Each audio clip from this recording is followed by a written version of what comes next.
Bismillahirrahmanirrahim. Assalamualaikum warahmatullahi wabarakatuh. Selamat malam Sobat Indonesia Melek Pajak dimanapun Anda berada. Jumpa lagi dengan saya Amran di sini di live Instagram Indonesia Melek Pajak. Ya, jadi channel ini bertujuan untuk memberikan edukasi mengenai perpajakan agar ke depan kita semua sebagai warga negara Indonesia bisa lebih melek pajak, ya. Nah, untuk teman-teman yang ada pertanyaan seputar perpajakan, boleh langsung ketik di kolom komentar ya, teman-teman ya. Oke, tapi sebelum saya mulai, saya perlu disclaimer dulu, teman-teman, bahwa semua yang saya sampaikan di video ini itu adalah pendapat pribadi saya 100%. Ini bukanlah kajian akademis, tidak dapat dibuktikan kebenarannya, kemudian belum tentu sesuai dengan peraturan yang berlaku. Ya, jadi mohon koreksinya teman-teman apabila ada kesalahan saya, ya. Nah, isi video ini bukanlah saran profesional seorang konsultan pajak, ya. Jadi Anda semua tidak bisa dan tidak boleh menjadikan video ini sebagai satu-satunya pedoman buat Anda untuk melaksanakan kewajiban perpajakan Anda, ya, karena masing-masing orang punya kasus yang berbeda-beda. Jadi mohon konsultasikan dengan konsultan pajak Anda masing-masing ya, atau AR Anda apabila Anda mau bertanya spesifik tentang perpajakan Anda, ya. Dan untuk teman-teman yang mau bertanya langsung boleh ketik di kolom komentar ya, yang saya akan berusaha untuk menjawab semampu saya teman-teman ya. Oke. Dan untuk teman-teman yang mau berdiskusi secara khusus dengan saya, bisa menghubungi saya di www.lembagabantuanpajak.com ya, di www.lembagabantuanpajak.com ya. Oke, selamat malam untuk Ibu Enji Agustina dan Bapak Trisno Pangestu. Ya, selamat datang di live Instagram Indonesia Melek Pajak ya. Dan untuk hari ini kita akan membahas tentang UMKM, teman-teman ya. Nah, kenapa kita bahas UMKM? Karena di negara kita pelaku UMKM itu besar sekali ya. Jadi lebih dari 64 juta itu pelaku UMKM ya. Nah, ini besar sekali dan ini menyerap 97% tenaga kerja yang ada di Indonesia. Nah, kemudian ini juga UMKM ini menghimpun 64% investasi yang ada di Indonesia, ya. Nah, yang jadi masalah adalah kontribusi UMKM itu terhadap pendapatan pajak negara, ya. Nah, kalau kontribusi UMKM terhadap PDB itu besar juga sebesar 61%, gitu ya. Nah, cuman dari 64 juta pelaku UMKM, ternyata baru 2 juta yang terdaftar sebagai wajib pajak, ya. Nah, ini kan mungkin ada masalah ya, atau itu hanya sebesar 3,1% saja, ya, dari pelaku UMKM yang terdaftar sebagai wajib pajak di Indonesia. Ya, selamat malam Bu Enji. Oke. Nah, ini yang jadi persoalan sebetulnya ya. Nah, ada kemungkinan banyak pelaku UMKM yang sebenarnya mau melakukan kewajibannya sebagai wajib pajak gitu ya, tetapi mungkin ada keterbatasan dari pengetahuan. Nah, sebetulnya apa saja yang harus dipahami sebagai pelaku UMKM gitu ya, mulai dari ketentuan pajak final UMKM, apa saja jenis pajak usaha kecil yang harus dibayar gitu ya, kemudian lapor PPh final bagaimana ya. Jadi itu yang akan kita bahas malam ini ya. Nah, ada banyak sekali jenis pajak yang peruntukannya bagi setiap wajib pajak itu berbeda-beda ya, tidak terkecuali pajak usaha kecil atau pajak UMKM ya. Jadi perlu kita pahami regulasi pajak selalu berubah-ubah setiap saat ya. Nah, termasuk pajak UMKM ini sering sekali berubah-ubah. Oleh karena itu, update tentang ketentuan hingga berapa besaran tarif pajak UMKM ya adalah berapa persen yang berlaku, yang terbaru wajib pajak mesti ketahui gitu ya. Nah, jadi seperti kita ketahui teman-teman ya, aturan pajak untuk UMKM terbaru itu diatur dalam Undang-Undang Nomor 7 Tahun 2021 tentang harmonisasi peraturan perpajakan gitu ya, atau Undang-Undang HPP ya. Nah, teman-teman, ada ungkapan yang mengatakan kalau mau bisnis aman ya, ingat pajak ya, ingat pajak. Terdengar sarkasme ya, tapi memang begitulah adanya. Betapa kepatuhan pajak itu dapat mempengaruhi kelancaran berbisnis ya. Jadi karena berbagai aktivitas usaha itu tidak lepas dari adanya lembar bukti bahwa perusahaan atau sebuah usaha telah memenuhi kewajiban pajaknya ya. Nah, kemudian sebut saja misalnya ya, kedai kopi A sedang membutuhkan suntikan modal untuk mengembangkan usahanya ya. Nah, saat mengajukan pendanaan itulah salah satu persyaratan yang harus tersedia adalah mengantongi nomor pokok wajib pajak atau NPWP gitu ya, termasuk NPWP badan gitu ya. Nah, kepemilikan NPWP adalah menjadi salah satu bukti bahwa pemilik kedai kopi A tadi misalnya ya sebagai wajib pajak yang bisa ditelusuri bagaimana perilaku terhadap kewajiban pajaknya gitu ya.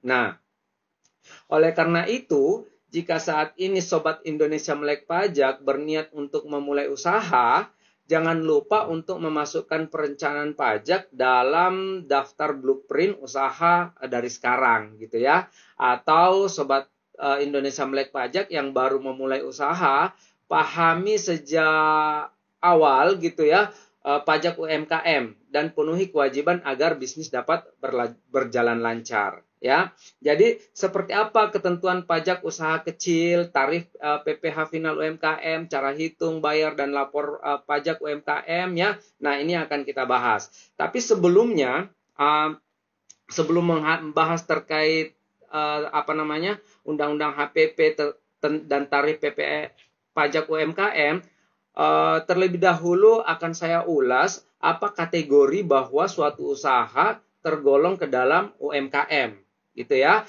Sebab hal ini akan mempengaruhi bagaimana kewajiban pajaknya antara UMKM dan non UMKM ya. Itu kan kewajiban pajaknya berbeda gitu ya. Nah, tidak semua usaha itu dapat dikategorikan UMKM. Ada kriteria-kriteria tertentu jenis usaha itu termasuk tergolong UMKM apa tidak gitu ya. Nah, golongan UMKM ini pun harus dilihat ya dari berbagai aspek, mulai dari jumlah pendapatan usahanya hingga bagaimana operasional dari bisnis tersebut ya. Nah, menurut Undang-Undang Nomor 20 Tahun 2008 tentang UMKM, penggolongan UMKM dibedakan berdasarkan jumlah aset dan total omset penjualannya gitu ya. Nah, sedangkan menurut Badan Pusat Statistik Indonesia, penggolongan tersebut termasuk jumlah karyawan gitu ya. Nah, oke teman-teman, sebelum kita lanjut pada penggolongan, kalau ada yang mau bertanya boleh langsung ketik di kolom komentar ya teman-teman ya. Saya akan berusaha untuk menjawab sebisa saya gitu ya. Oke. Nah, kategori usaha yang tergolong sebagai UMKM itu yang pertama adalah UMKM yang berdasarkan omset ya. Jadi kategori UMKM didasarkan dari berapa jumlah omset yang didapatkan setiap tahunnya ya. Ini tertera dalam Undang-Undang Nomor 20 Tahun 2008 tentang UMKM ya. Nah, yang pertama adalah UMKM dikategorikan sebagai skala usaha mikro ya. Nah, kriteria UMKM yang skala mikro itu adalah kekayaan bersih atau asetnya ini tidak termasuk tanah dan bangunan tempat usaha itu maksimal 50 juta, teman-teman. Ya, jadi jumlah aset untuk usaha mikro itu maksimal 50 juta. di luar tanah dan bangunan. Nah, kemudian dari hasil dari omset itu adalah maksimal 300 juta dalam setahun. Ya. Oke. Kemudian yang kedua, skala usaha mikro, ya. Nah, kriterianya untuk skala usaha mikro itu kekayaan bersih itu tidak maksimal antara 50 juta sampai dengan 500 juta. Ya. Nah, hasil penjualan omset itu antara 300 sampai dengan 300 juta sampai 2,5 miliar. Itu masuk dalam skala usaha kecil. Nah, kemudian yang ketiga adalah skala usaha menengah. Nah, kriterianya untuk usaha skala menengah itu adalah kekayaan bersih itu antara 500 juta sampai dengan 10 miliar. Ini tidak termasuk tanah dan bangunan tempat usaha. Ya, kemudian hasil penjualan atau omsetnya itu di antara 2,5 miliar sampai dengan 50 juta. Nah, itu kalau UMKM dilihat berdasarkan dari omset. Nah, kategori UMKM yang kedua adalah berdasarkan dari skala usaha. Ya, jadi kategori UMKM ini juga dapat dibedakan berdasarkan skala usaha untuk menentukan berapa persen pajak yang harus dibayar. Ya, nah yang pertama itu kategori usaha mikro. Ya, nah ini yang masuk kategori usaha mikro ya. Ciri-cirinya adalah tempat usahanya itu tidak menetap atau bisa berpindah-pindah, gitu ya. Kemudian yang kedua, jenis produk yang dijual ini dapat berubah sewaktu-waktu. Belum memiliki izin usaha, tidak memiliki NPWP, belum melakukan pencatatan keuangan. Ini masih campur keuangan pribadi dan usaha ini masih campur-campur gitu ya. Nah, belum ada akses ke bank tapi memanfaatkan pinjaman yang non-bank. Itu masuk dalam kategori usaha mikro. Sementara kategori usaha kecil itu biasanya adalah tempat usahanya sudah menetap. Jenis produk yang dijual itu tidak mudah berubah gitu ya. Kemudian sudah memiliki pengalaman berusaha, memiliki izin usaha, punya NPWP, pengelompokan administrasi keuangannya sederhana gitu ya.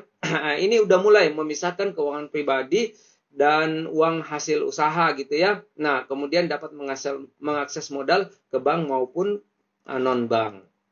Ya. Nah, kategori yang ketiga adalah kategori usaha menengah ya. Jadi tempat usahanya sudah menetap ya. Ini yang masuk kategori usaha menengah ya.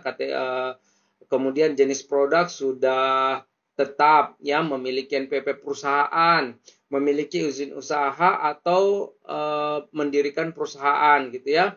Punya SDM yang berpendidikan, kemudian memiliki manajemen sumber daya manusia sesuai fungsi dan tugas masing-masing. Intinya adalah ini sudah dikelola secara lebih profesional ya, melakukan administrasi keuangan dengan sistem akuntansi gitu ya, memiliki akses modal ke perbankan maupun non-bank, melakukan pengelolaan organisasi perburuhan gitu ya. Nah, itu untuk kategori yang kedua. Nah, kelompok UMKM berdasarkan perpajakannya ini dibagi dua kategori lagi, teman-teman.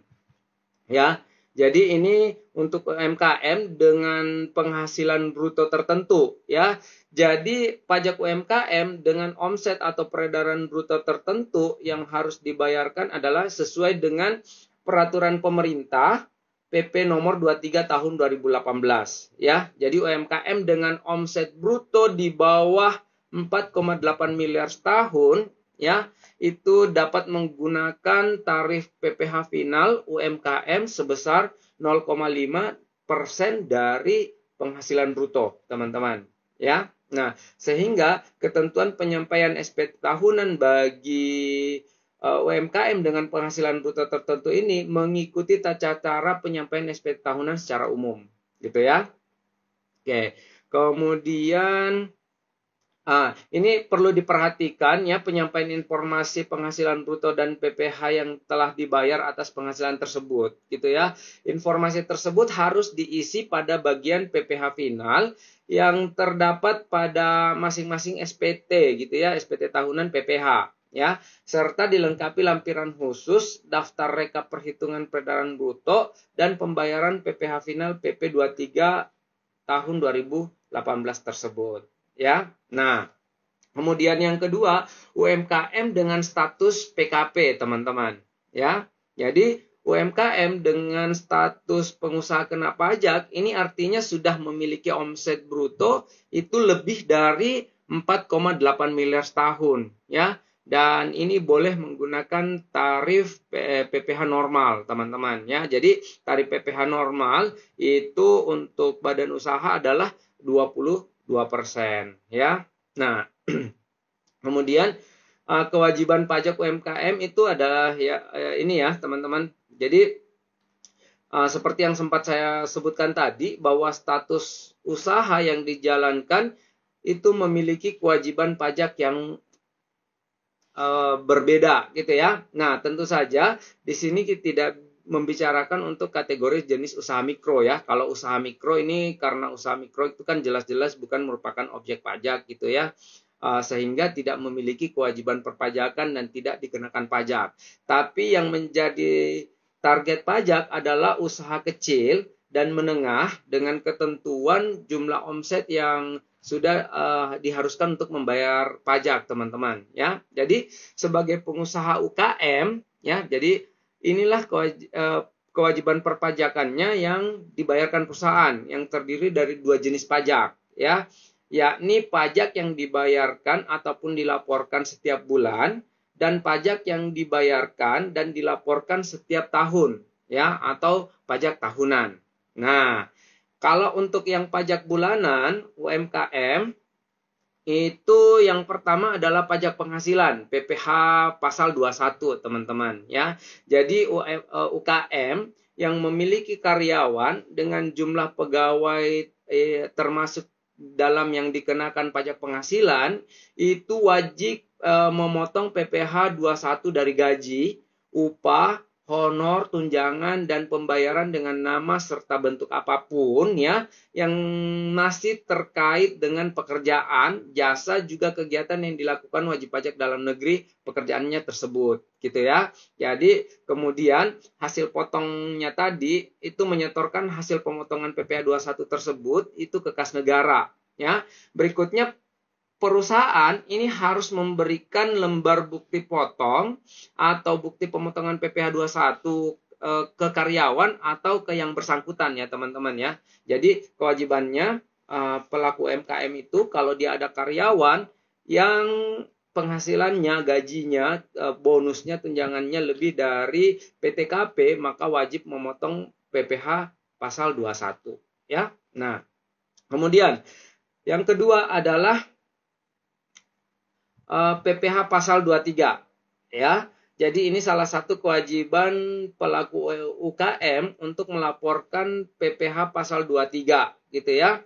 Nah, kewajiban PPh pasal 23 ini jika perusahaan melakukan transaksi berupa pembayaran dividen, pembagian keuntungan kepada pemegang saham yang berbentuk perusahaan dengan jumlah kepemilikan saham paling besar 25%, ya. Nah, teman-teman, ini kita udah mulai masuk ke pajak. Jadi kalau misalkan ada yang mau ditanyakan, boleh langsung ketik di kolom komentar, ya. Atau ada mau masukan, ada yang mau memberikan tanggapan, boleh, ya. Nah, kemudian masih terkait dengan PPh 23. Nah, ketika perusahaan melakukan pembayaran royalti, pembayaran bunga pinjaman selain pada bank, pembayaran hadiah, juga penghargaan dan bonus, yang selain yang dipotong di PPh pasal 21, ya. Nah, kemudian jika perusahaan melakukan pembayaran sewa atas penggunaan harta, pembayaran imbalan sehubungan dengan jasa teknik, jasa manajemen, jasa konstruksi, jasa konsultan, gitu ya, dan jasa lain yang diatur dalam Peraturan Menteri Keuangan nomor 141 /PMK.03 tahun 2015, ya. Jadi perusahaan yang melakukan transaksi PPh 23 ini wajib memotong pajaknya dari wajib pajak orang pribadi maupun wajib pajak badan dalam negeri, ya. Oke. Nah, yang ketiga itu PPh pasal 26, ya. Kewajiban bagi UMKM berikutnya itu adalah PPh pasal 26 apabila melakukan transaksi dengan wajib pajak luar negeri, ya.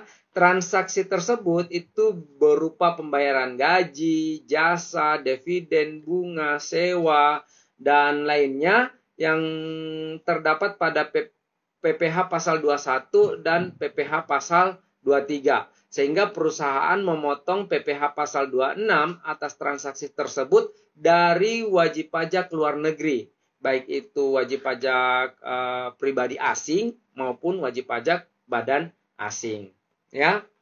Nah, kemudian yang keempat adalah PPh pasal 4 ayat 2. Ya. Ini juga UKM juga memiliki kewajiban PPh pasal 4 ayat 2. Nah, ini adalah pajak penghasilan yang dikenakan atas transaksi persewaan atas tanah dan atau bangunan, ya. Pengalihan hak atas tanah dan atau bangunan, ya. Penghasilan atas usaha dari jasa konstruksi dan dari jasa dividen perusahaan yang dibayarkan kepada orang pribadi, ya. Lalu pajak UMKM terkait pasal ini itu berapa persen, ya. Jadi untuk pemotongan PPh pasal 4 ayat 2 ini bersifat final. Jadi penghasilan yang telah dipotong ini tidak dapat diperhitungkan lagi dalam SPT tahunan PPh badan, ya. Nah, kemudian yang kelima, kewajiban pajak dari UMKM adalah PPh final UMKM PP 23 tahun 2018, ya, atau biasa kita kenal dengan pajak final UMKM. Pengusaha UMK ini juga dikenakan PPh final sesuai dengan peraturan pemerintah nomor 23 tahun 2018, ya, tentang PPh atas penghasilan dari usaha yang diterima atau diperoleh wajib pajak yang memiliki peredaran bruto tertentu, ya. Namun PPh final UMK MPP 23 tahun 2018 ini sebenarnya sifatnya lebih kepada insentif, ya, bagi pelaku UKM, ya, khususnya wajib pajak badan yang boleh memilih jenis tarif pajak final UMKM PP 23 tahun 2018 ini, ya, karena lebih kecil dibanding tarif PPh badan normal yang bisa mencapai double digit, gitu ya, yang tadi yang 22%, ya. Nah, wajib pajak badan yang bisa menggunakan tarif PPh final UMKM PP 23 2018 ini memiliki jangka waktu yang berbeda-beda, teman-teman, ya, sesuai dengan bentuk usahanya, ya, apakah bentuk CV, koperasi, firma atau PT, ya. Nah, kalau untuk bentuk CV ini bisa menggunakan tarif UMKM PPh final ini selama 4 tahun. Ya, kemudian untuk PT itu bisa digunakan selama 3 tahun, ya. Oke. Nah, kewajiban pajak berikutnya adalah PPN, ya. Jadi bagi pelaku pengusaha UMKM ini juga diwajibkan atas pajak pertambahan nilai ketika sudah dikukuhkan menjadi pengusaha kena pajak, ya. Nah, sehingga jadi meskipun wajib pajak badan maupun wajib pajak pribadi pengusaha memiliki omset bruto di bawah 4,8 miliar, ini dapat memilih sebagai PKP, gitu ya. Nah, sehingga UMKM yang telah menjadi PKP ini wajib menerbitkan faktur pajak, ya, dan dapat mengkreditkan pajak masukan yang lebih bayar sehingga pengurang pajak pada penyampaian SPT tahunan, ya. Atau ini dapat mengkreditkan PPN terutang lebih bayar untuk masa pajak berikutnya, maupun melakukan restitusi atau pengembalian pajak lebih bayar, ya. Nah, itu tadi untuk pajak bulanan, gitu ya, untuk pelaku UMKM. Nah, untuk yang kewajiban pajak tahunan, ya, yang dibayarkan atau dilaporkan secara tahunan itu disebut sebagai pajak tahunan. Yang pertama adalah PPh badan, ya. Jadi UKM dengan kategori pengusaha dengan skala usaha menengah itu dikenakan PPh badan yang dibayarkan setahun sekali, ya, atau melalui angsuran PPh pasal 25 yang dibayarkan setiap bulan, ya. Nah, kemudian tarif pajak UMKM itu berapa persen, ya. Jadi setelah mengetahui kewajiban pajak apa saja yang berlaku bagi UMKM, khususnya UKM ya. Nah, kita akan bicara mengenai berapa persen untuk tarif ya. Jadi bicara pajak UMKM ini memang identik dengan pajak penghasilan ya yang dikenakan pajak pelaku UMKM atau biasa disebut pajak PP 23 UMKM ya. Nah, peraturan pemerintah PP nomor 23 tahun 2018 ini mengatur tentang besaran tarif PPh final UMKM untuk periode tertentu ya. Jadi apa sih itu pajak final UMKM tarif PP 23 UMKM ya? Jadi pajak UMKM atau PPh UMKM adalah jenis pajak penghasilan yang dikenakan terhadap penghasilan di luar pekerjaan formal ya. PPh UMKM ini juga merupakan pajak penghasilan yang bersifat final, teman-teman ya. Nah, karena pengenaan pajak UMKM ini bersifat final, maka pajak penghasilan yang harus dibayarkan sudah final, ya, tidak dapat diikutsertakan dalam perhitungan PPh final terutang, ya, untuk tahunan. Nah, pajak final UMKM ini dikenakan atas penghasilan atau peredaran bruto setiap bulannya dan harus dibayarkan atau disetorkan ke kas negara setiap bulan pula, ya. Nah, teman-teman, sebelum dilanjutkan lagi, kalau ada yang mau bertanya, berdiskusi, ngasih masukan, atau seputar perpajakan, boleh langsung ketik di kolom komentar ya, teman-teman ya. Oke. Nah, objek pajak UMKM ya. Jadi dari penjelasan saya tadi, maka diketahui bahwa pajak UMKM adalah pajak yang dikenakan terhadap penghasilan dari penghasilan atau omset peredaran bruto usaha ya. Dengan demikian yang menjadi objek pajak UMKM itu adalah penghasilan dari usaha. Peredaran bruto setahun itu tidak melebihi 4,8 miliar gitu ya.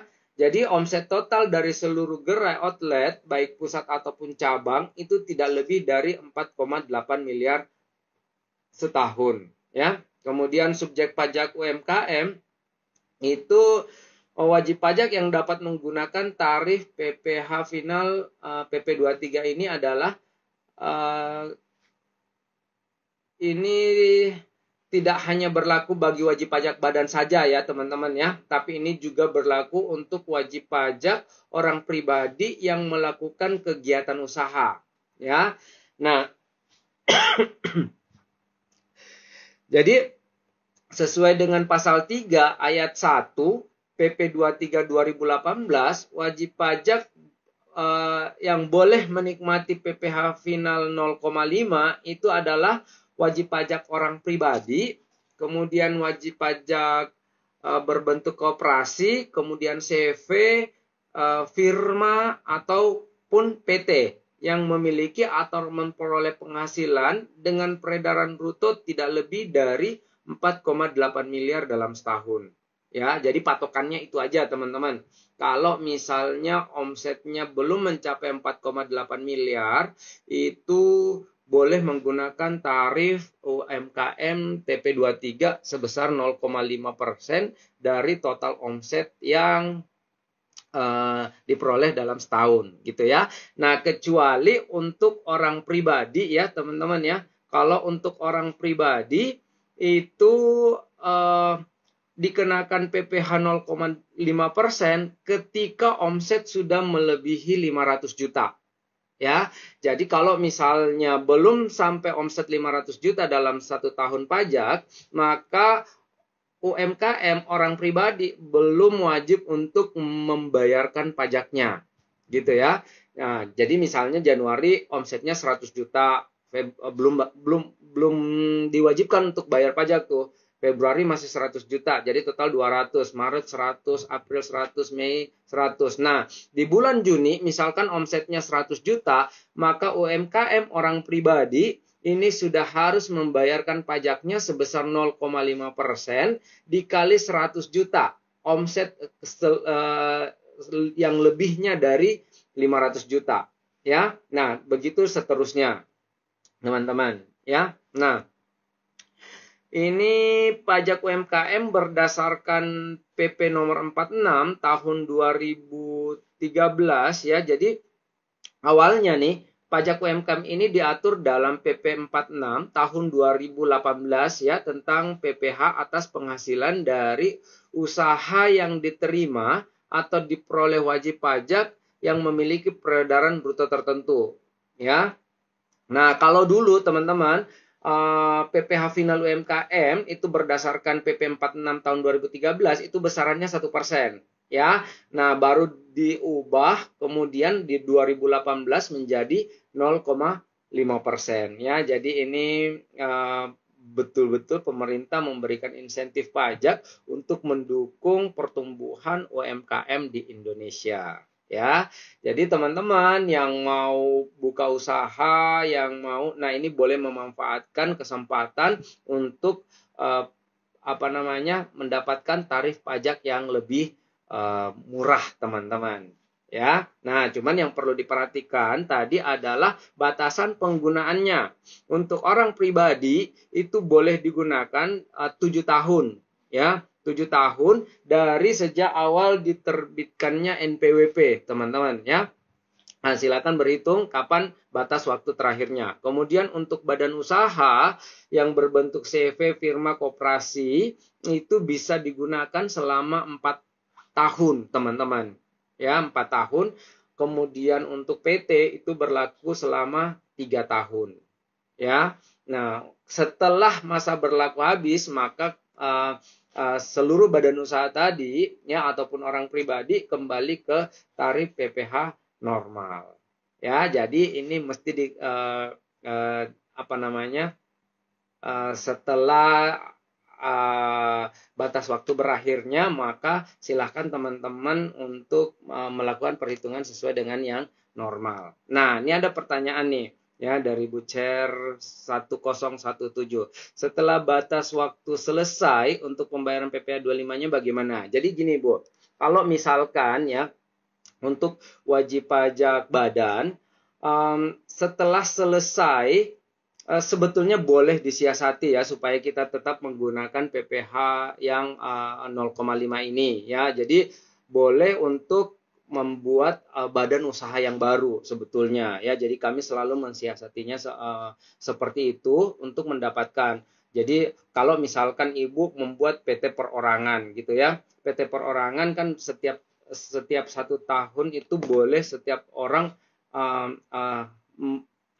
membuat PT perorangan hanya 1.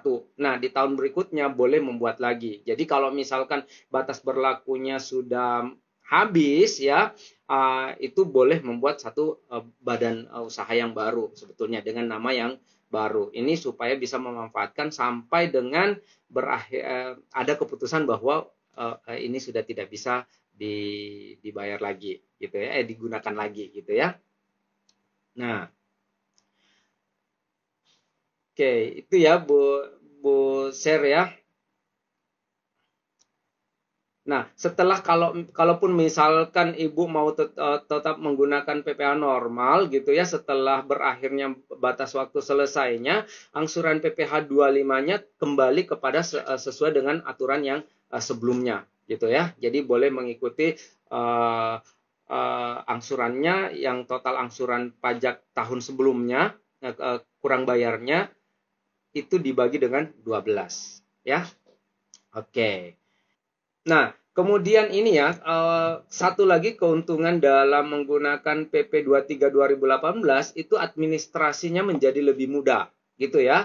Jadi dalam skema PP 23 tahun 2018 terdapat surat keterangan yang menerangkan pemotongan PPh final sebesar 0,5% dari penghasilan wajib pajak Indonesia, wajib pajak UMKM dari nilai dasar pengenaan pajak ya.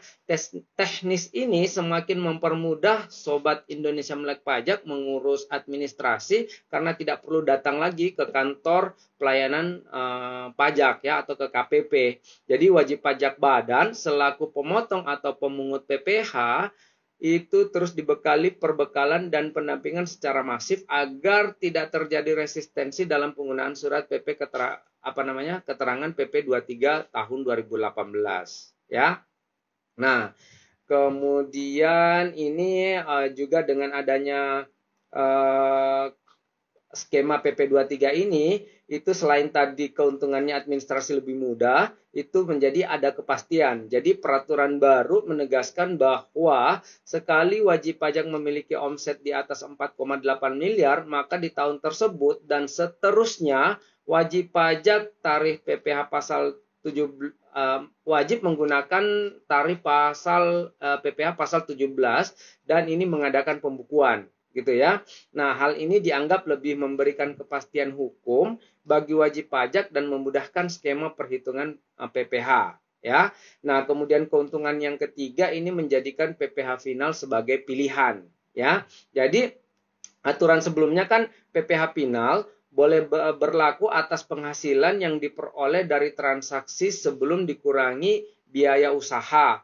Jadi sehingga wajib pajak tidak dapat mengakui kerugiannya. Nah, skema pemajakan ini dinilai sederhana dan tepat sasaran dan dijadikan sebagai sebuah opsi, ya. Wajib pajak hanya perlu mengirimkan surat pemberitahuan ke pihak KPP terdaftar dahulu untuk menggunakan metode PPh final, ya. Jadi dengan demikian, pelaku UMKM lebih mudah untuk memenuhi kewajiban pajak karena lebih sederhana ya dan dinilai lebih adil serta dapat optimal memenuhi kewajiban pajaknya ya. Nah, kemudian ini keuntungan yang keempat itu membuat pembukuan menjadi mudah gitu ya. Jadi melalui skema PP 23 pajak final UMKM, Sobat Indonesia Melek Pajak ini berkesempatan untuk belajar pembukuan dan menghitung laba bersih atas pengenaan PPh final atas usahanya ya. Nah, kemudian ya, itu untuk skema pajak UMKM ya, teman-teman ya. Jadi ya bagi yang ada pertanyaan boleh boleh chat di kolom komentar gitu ya. Nanti kita akan coba bahas bersama-sama ya. Nah, kemudian oke. Nah, tadi juga saya sempat membahas teman-teman. Jadi ini selain UMKM ya. Nah, ini ada aturan terbaru untuk teman-teman yang melakukan bisnis dalam melakukan kegiatan bisnis jual beli mobil bekas ya, teman-teman ya. Jadi ini ada aturan baru lagi yang sebetulnya sudah saya buatin video untuk di YouTube ya, teman-teman boleh mungkin nonton besok di channel Indonesia Melek Pajak ya. Tapi ini saya bisa share hari ini juga ya bahwa jadi pemerintah ini telah menerbitkan regulasi terbaru ini yang mengatur tentang pajak pertambahan nilai kendaraan bermotor bekas ya. Jadi bagi Anda yang memiliki bisnis di bidang jual beli kendaraan bermotor bekas atau memiliki showroom gitu ya, ini wajib mengetahui ketentuan terbaru pengenaan pajak pertambahan nilai untuk mobil bekas ini ya. Jadi pengenaan pajak pertambahan nilai atau PPN kendaraan bermotor bekas ini kan bukan hal baru ya. Jadi sebelumnya pajak pertambahan nilai kendaraan bermotor ini sudah diatur sejak tahun 2000 ya. Akan tetapi ini pemerintah kembali memberikan ketentuan pengenaan PPN kendaraan bermotor bekas ini melalui Peraturan Menteri Keuangan nomor 65 PMK 03 tahun 2022 tentang pajak pertambahan nilai atas penyerahan kendaraan bermotor bekas ya. Jadi yang punya showroom mobil bekas nih boleh diperhatikan ya. Jadi ada beberapa pokok pengaturan terbaru ya dalam pengenaan pajak pertambahan nilai kendaraan bermotor bekas ini termasuk soal penetapan tarif pajaknya. Ya, jadi PMK 65 tahun 2022 ini merupakan penyesuaian ya karena adanya perubahan tarif PPN yang diatur dalam Undang-Undang Harmonisasi Peraturan Perpajakan atau Undang-Undang HPP nomor 7 tahun 2021 ya. Nah, ini ada dari HP Teks Indonesia, Pak Hendra ya. Selamat malam Pak Hendra, malam Pak. Oke, mau tanya laporan UMKM apakah sudah keluar dari pemerintah untuk laporan? Terima kasih ya. Jadi kalau yang saya ketahui Pak Hendra belum keluar untuk aturan bagaimana teknis pelaporannya gitu ya untuk pelaku pajak UMKM ya. Tetapi untuk yang UMKM yang orang pribadi itu sebetulnya setelah melakukan pembayaran itu dianggap telah melakukan pelaporan. Jadi tidak perlu melaporkan setiap bulan untuk PPh masanya gitu ya. Nah, nanti dilaporkan di SPT tahunan ya. Itu untuk orang pribadi. Ya. Itu Pak Hendra ya. Oke, kembali ke tarif ini PPN untuk kendaraan bekas ya teman-teman ya. Nah, untuk persentase untuk PPN mobil bekas ya, itu secara sederhananya itu langsung dikalikan. Jadi dari harga unit, harga jual itu dikali 1,1% ya dari harga jual. Ya, jadi misalnya harga jualnya 100 juta tinggal ditambahkan 1,1% untuk PPN-nya. Nanti PPN tersebut disetorkan kepada kas negara ya teman-teman ya. Nah, siapa yang wajib memungut PPN kendaraan bermotor bekas? Jadi seperti yang sudah disinggung tadi ya, PMK 65 tahun 2022 itu menegaskan bahwa yang memungut PPN atau pajak pertambahan nilai kendaraan bekas itu merupakan PKP pedagang kendaraan motor bekas. Ya, artinya kewajiban memungut atau pemungutan PPN kendaraan bermotor bekas adalah wajib pajak orang pribadi maupun wajib pajak badan yang berstatus PKP ya, yang menjual mobil bekas. Jadi bagi orang pribadi yang statusnya belum PKP dan melakukan penjualan kendaraan bermotor bekas ya, dan itu tidak wajib untuk melakukan pemungutan pajak pertambahan nilai ya teman-teman ya. Nah, sekali lagi bagi teman-teman yang ada pertanyaan ya, ada masukan, ada koreksi, boleh ditulis di kolom komentar ya. Oke. Ini ada Pak Fadil Ansari juga ya, jauh-jauh dari Tarakan gitu ya, ikut hadir. Selamat malam Pak Fadil ya. Nah, ini ada pertanyaan dari Pak HP Teks Indo ya, Pak Hendra ya. Apakah kendaraan bermotor ini tidak terbatas pada jenis atau tipe tertentu ya? Jadi pada dasarnya sih tidak ada batasan untuk jenis dan tipe tertentu ya. Jadi untuk penjual mobil bekas ya, mobil bekas itu pada prinsipnya dikenakan tarif PPN 1,1% ya Pak Hendra ya. Nah, kembali ke untuk ini ya teman-teman ya, untuk teman-teman yang punya niat atau punya keinginan untuk memulai melakukan usaha ya, dan bingung memilih bentuk badan usaha ya. Jadi kalau saya secara pribadi menyarankan untuk memilih badan usaha itu berbentuk PT perorangan. Jadi belum lama ini pemerintah mengeluarkan satu bentuk badan usaha yang mana untuk proses pengurusannya itu sangat mudah, teman-teman ya. Jadi namanya PT perorangan. Ya, di mana PT perorangan ini untuk hak dan kewajibannya sebetulnya sama dengan PT Persero, tetapi ini untuk proses pembuatannya tidak memerlukan yang namanya akte notaris. Jadi teman-teman ini bisa jadi salah satu alternatif untuk apa namanya dalam memilih badan usaha ya. Jadi pilih PT perorangan. Nah, keuntungannya bagaimana? Jadi di PT perorangan untuk membuat PT-nya itu tidak perlu akte notaris, tidak perlu biaya berjuta-juta, teman-teman. Cukup biayanya hanya 50.000 saja ya. Tidak perlu menunggu waktu berminggu-minggu atau berbulan-bulan untuk proses pembuatan PT-nya. Mungkin 1 jam saja sudah bisa langsung jadi, teman-teman. Ya. Oke.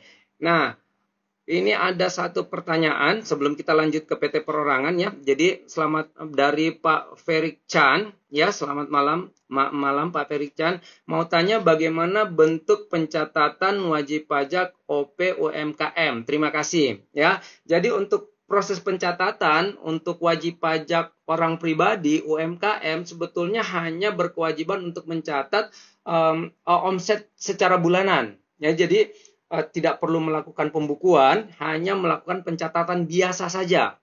Ya, misalnya bulan Januari omset berapa, Februari berapa, Maret berapa, dan seterusnya sampai dengan Desember.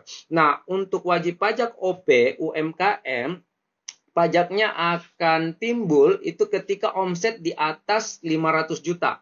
Ya, jadi kalau misalkan dicatat dari Januari belum nyampe 500 juta, maka belum ada kewajiban pajak untuk OP UMKM.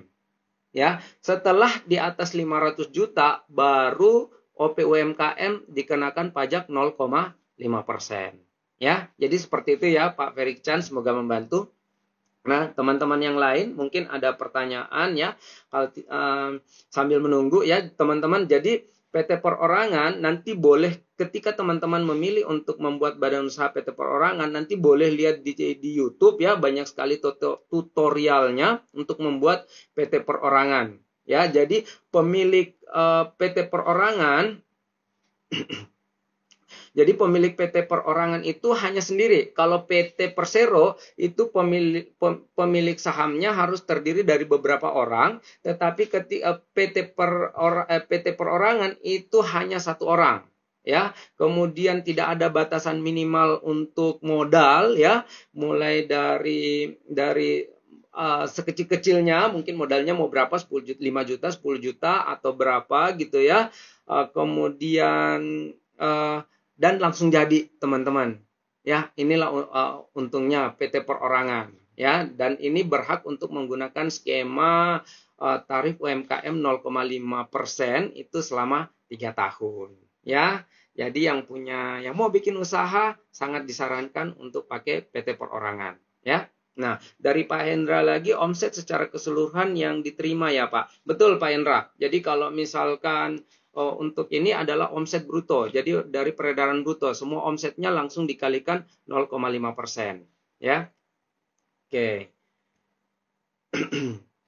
Nah, itu teman-teman ya. Jadi kenapa aturan pajak UMKM ini saya angkat malam ini? Karena saya beberapa waktu yang lalu ketemu sama teman-teman ya yang sudah pada buka CV, teman-teman ya. CV, tapi ternyata banyak yang tidak update soal ketentuan perpajakan ya. Jadi itu tadi yang sudah saya jabarkan apa-apa saja kewajiban perpajakannya, mulai dari PPh 21, PPh 23 gitu ya, PPh 26 pasal PPh pasal 4 ayat 2 gitu. Kemudian kalau misalkan UMKM itu statusnya adalah PKP, maka wajib pungut PPN dan wajib menerbitkan faktur pajak. Ya, oke teman-teman. Jadi mungkin itu saja untuk live hari ini ya. Jadi Indonesia Melek Pajak ini akan live setiap hari Selasa jam 7 malam waktu Indonesia bagian Barat ya, sampai dengan jam 8 waktu Indonesia Barat ya teman-teman ya. Jadi kalau ada pertanyaan boleh diajukan ya di live Instagram ini ya. Teman-teman juga bisa menghubungi saya di www.lembagabantuanpajak untuk berdiskusi khusus ya. Jadi www.lembagabantuanpajak ya, nomor teller A03 ya. Pak Fadil luar biasa, terima kasih ilmunya Pak Amran. Sama-sama Pak Fadil ya, ditunggu live barengnya ya dari Tarakan gitu ya. Jadi mungkin kita bisa live bareng Selasa depan ya atau 2 minggu yang akan datang ya. Oke teman-teman, terima kasih banyak ya sudah hadir di live Instagram malam ini. Semoga bermanfaat. Sampai jumpa minggu depan. Wassalamualaikum warahmatullahi wabarakatuh.